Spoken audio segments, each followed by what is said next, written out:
মীনাক্ষী মুখার্জি একটা কথা বলেছে, যেরকম আমাকে ওরা পকেটে রাখতে পারে, পকেটে রাখতে পারে। 34 বছরে পকেটটা এত বড় হয়েছে যে উদয়ন গুহর মতন 5 ফুট 10 ইঞ্চি প্রায় 90 কেজি ওজনের একজন মানুষকে পকেটে রাখা যায়। তো সেই পকেটটা কত বড় হতে পারে, পয়সা রেখে রেখে রেখে সেই পকেট এতটাই বড় হয়েছে যে উদয়ন গুহকেও সেই পকেটে ভরে রাখা যায়। আর একটা বলছিল যে আমাদের বাবার সম্পত্তি না দিনহাটা।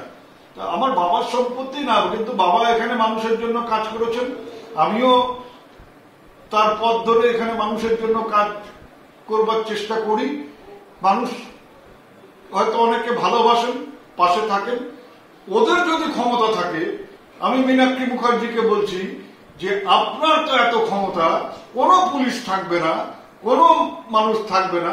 আপনার যদি ক্ষমতা থাকে, দিনহাটায় এসে আপনি বা আপনার দলের কোন নেতা বা আপনার দলের যারা আরো ওপরে আছে তাদেরকে বলুন দিনহাটায় এসে এই ধরনের কথা যেন মাইকে বলেন, আমার কিছু করতে হবে না।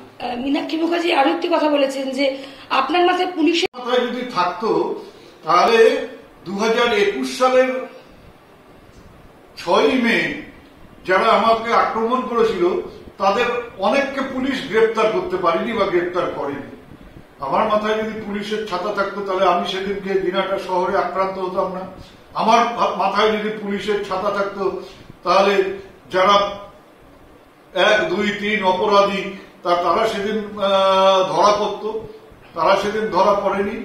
পরবর্তীকালে কেন্দ্রীয় বাহিনী নিয়ে তারা দিনহাটার রাস্তায় ঘুরে বেরিয়েছে।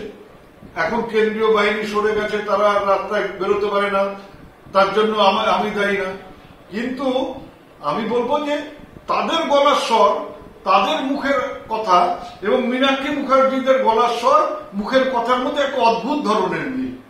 আমার তো ধারণা ছিল মীনাক্ষী মুখার্জি হয়তো একটু ভদ্রভাবে কথা বলেন, একটু হয়তো ভদ্রভাবে রাজনীতি করবার চেষ্টা করেন।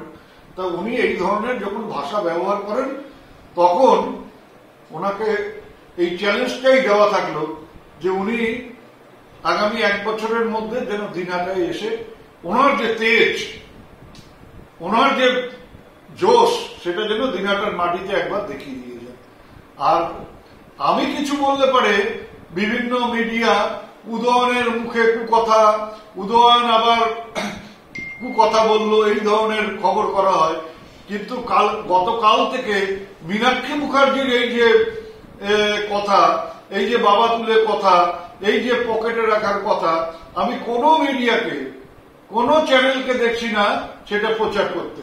এই যে যারা আমাদের আক্রমণ করে আনন্দ পায়, আমাদের সম্বন্ধে যারা 9 ঘন্টা 24 ঘন্টা ধরে নানা রকম কথা বলে বিরুদ্ধে, তারা হঠাৎ করে এই ধরনের কথাবার্তার ব্যাপারে চুপ করে আছে কেন?